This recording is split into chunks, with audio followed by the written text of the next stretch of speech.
ناظرین، ایک دفعہ آپ کو اس پروگرام کاوش میں خوش آمدید کہتے ہیں، اور اس پروگرام میں جو آج کا موضوع ہے پاکستان کے موجودہ حالات اور ہماری کامیابیاں، کہ ہم کہاں اس وقت کھڑے ہیں اور کن.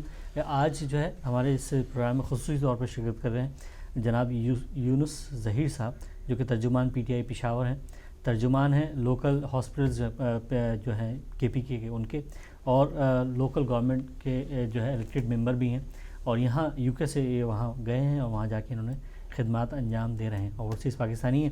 اور ان کے ساتھ جناب مشہور معروف صحافی جو کہ UK کے حوالے سے جانی پہچانی شخصیت ہیں، جناب فراز احمد صاحب بھی اس پروگرام کا حصہ ہیں.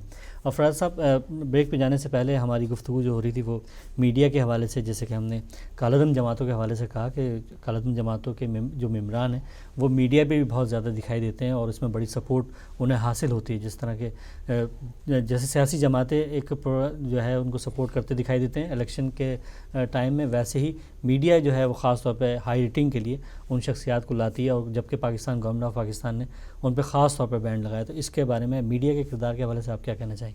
دیکھیے عمران، سب سے پہلے تو میں بات ہی کروں گا کہ خوف جو ہوتا ہے نا وہ بہت خطرناک چیز ہوتی ہے، اور اس خوف کے انڈر میں میڈیا بھی رہتی ہے. بالکل ایسے ہی، بالکل ٹھیک ہے نا. یہ آپ نے کل کا واقعہ دیکھ لیجیے آپ، جی، کہ کل کا جو واقعہ ہوا ہے وہ بھی ایک آن گوئنگ تھریڈ بھی چل رہی تھی اور چیزیں بھی چل رہی تھیں، اور اس کے باوجود جو ہے وہ لوگوں نے جو وہاں پہ صحافی حضرات تھے انہوں نے اپنا کام ایز نارمل کرتے رہے. بالکل. بٹ یہ جو جس طریقے سے یہ گرنیڈ پھینک کے گئے ہیں اور چیزیں گئی ہیں اور صحافیوں کو ڈرایا گیا ہے، چیزیں گئی اس کو انڈر میں رکھتے ہوئے ان کو کرنا پڑتا ہے، ان کو بھی بلانا پڑتا ہے، ان کو بھی ہر چیز کے کرنا ہے. اب یہ دیکھیے کہ ٹالرنس کا یہ حال ہے کہ انہوں نے اگر کسی نے کچھ غلط بیان دے دیا یا چیزیں کر دی تو اس کو اگینسٹ میں ان کو کیا ریئیکشن ہوا ہے. تو میرا کہنے کا مقصد یہ ہے کہ آپ کسی کو بینڈ نہیں کر سکتے. پہلے تو بات جس طرح یونس صاحب نے کہا، بہت صحیح بات کہی ہے انہوں نے. I personally think as well یہ عوام کا کام ہے. This is all goes to people of Pakistan especially. بالکل کہ پاکستان کی لوگ جب ووٹ دے رہے ہیں، ان کو جب چیزیں کر رہے ہیں، ان کو اسمبلی میں بھیج رہے ہیں، تو صحافی تو کوئی نہیں ہوتے نا، ان کو تو لینا ہی پڑے گا ان کا انٹرویو، یا ان کے ویوز لینے ہی پڑیں گے. یہ ایک میرے خیال سے آئی پرسنلی تھنک، لیکن شعور بھی تو میڈیا ہی کرے گا نا، شعور بھی تو میڈیا دے گا، کیونکہ میڈیا کی پاور بہت زیادہ ہے. بالکل، آپ بالکل صحیح بات کر رہے ہیں. But what I personally think is we need make a policy. اور میں یہ یونس صاحب سے یہ کہوں گا کہ اگر چلیں آپ نے دعوے کیے تھے کہ 90 days میں کرپشن ختم ہو جائے گا، چیزیں ہو جائیں گی، آپ میں پرسنلی کہوں گا کہ آپ اونلی ان پشاور کے اندر ہی جتنے آپ کی جو فریکوینسی پہ چینلز چل رہے ہیں وہ چل رہے ہیں، why don't you make an policy? Why don't you make a policy is under like یہاں پہ آف کام ہوتی ہے، چیزیں ہوتی ہیں کہ اس طرح کی آپ ڈسکشن نہیں کر سکتے، چیزیں نہیں کر سکتے، کیونکہ یہ سب چیزیں عمران صاحب بیسکلی لے کے جاتی ہیں انتشار کی طرف. بالکل ایسے. اگر آپ اگینسٹ ہے یا کوئی اور اگینسٹ ہے تو وہ جو اپوزٹ والے لوگ جو دیکھتے ہیں نا تو وہ اور غصے میں ہو جاتے ہیں، اور اس سے آپ کے ملک کے اندر تصادم پیدا ہوتا ہے. اور میں ایک چیز اس میں ایڈ کرتا جاؤں گا، پاکستان میں یہ جو فرقہ واریت کی جو جنگ ہوئی تھی، اور جس میں اہل تشیعوں کو مارا جا رہا تھا اور مسجدوں کے اندر دھماکے ہو رہے تھے اور چیزیں ہو رہی تھیں، یہ سب ہو رہی تھیں، یہ اگر ہماری پاک آرمی نہ ہوتی تو اللہ نہ کرے یہ پاکستان اس ٹائم پہ یہ افغانستان یا یہ جو اور جگہیں ہیں ان جیسا ملک ہو چکا ہوتا ہے، کیونکہ پاکستان آرمی نے یہ بچایا ہے ملک کو. اور اب ہم لوگوں کو سب کو پاک آرمی کا ساتھ دینا چاہیے، اور امید بھی ان سے ہی وابستہ ہے ہماری سب کی، کہ مطلب وہ جو کس طرح گراؤنڈز پہ کام کر رہے ہیں اس میں ظاہر KPK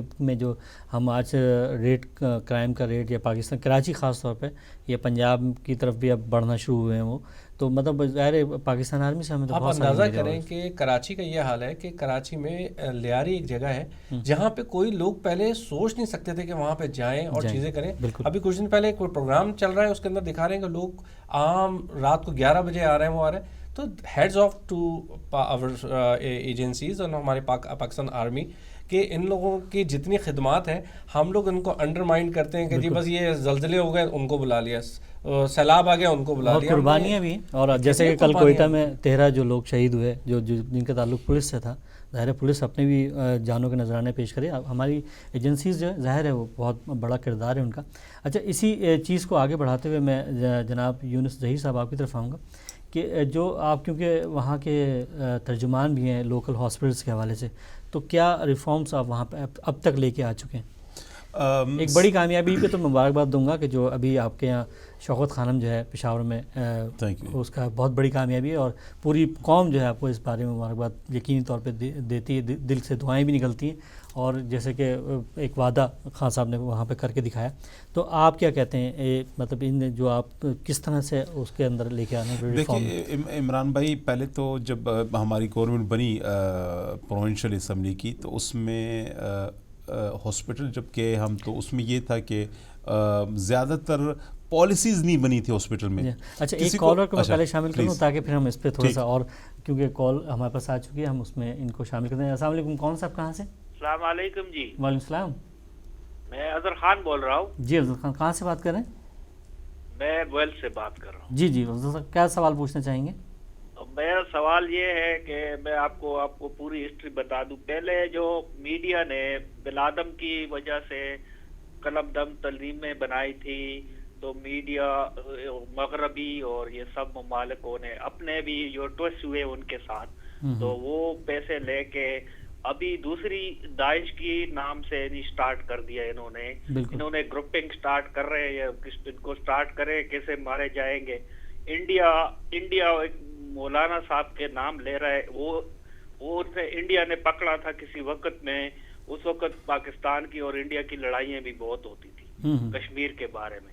تو پاکستان نے یہ نہیں کہا ہے کہ کشمیر نے 500,000 پیپل مار دیے اور یہ وہ آرمی کے آدمی ہم کو دے دو, تو پاکستانی ایک آدمی اپنے لیے پکڑ لیتا ہے. ٹھیک ہے وہ ہو یا نہ ہو, مگر بات یہ ہے کہ ادروائز سوال کیا پوچھنا چاہ رہے ہیں؟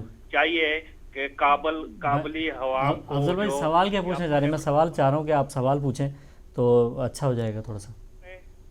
تو ان کی مرضی ہے, یا جرگا سسٹم میں آتے ہیں یا ان کے خیبر پختونخوا کے ساتھ آتے ہیں. چلیں, بہت شکریہ آپ کا کال کرنے کا. جی بالکل, ہم اسی طرف آتے ہیں اس جو شعبہ صحت کے حوالے سے کیا ریفارمس آپ. جیسے میں کہہ رہا تھا کہ کے پی کی جب حکومت بنی تو اس میں سب سے پہلے تو پورے پاکستان کی 65 سالہ تاریخ میں جتنی بھی اسمبلیاں آئیں وہاں پہ جتنے بھی انہوں نے صوبائی کوئی پالیسی نہیں تھی. کوئی کسی کو پتہ نہیں تھا کہ ہاسپٹل میں میڈیسن کس نے لینی ہے, ڈاکٹرز نے کتنی ڈیوٹی کرنی ہے, اسپیشلسٹ کی کتنی تنخواہ ہونا چاہیے, اس نے باہر کام کرنا ہے نہیں کرنا ہے, کوئی پالیسی نہیں تھی. تو ہم نے پہلے فوکس کیا کہ یہ اس میں پالیسیز